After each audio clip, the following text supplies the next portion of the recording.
হজ আমাদেরকে পালন করতেই হবে। হজ যদি না করি, আল্লাহ সুবহানাহু ওয়া তাআলার পক্ষ থেকে আমাদের জন্য রয়েছেন অনেক বড় আযাব এবং গজবের ওয়াঈদের ভয়াবহতা আমাদের জন্য রয়েছে। আল্লাহ পাক আমাদেরকে অর্থ সম্পদ দিয়েছে, টাকা পয়সা দিয়েছে, সময় দিয়েছে, সুযোগ দিয়েছেন, সব কিছু দিয়েছেন।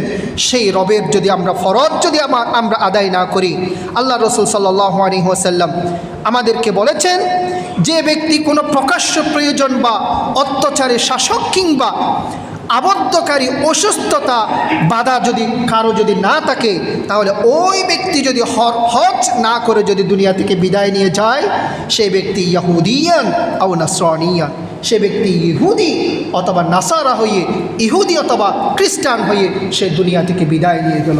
জোরে বলেন নাউজুবিল্লাহ। আমরা যদি হজ করার সামর্থ্য থাকা সত্ত্বেও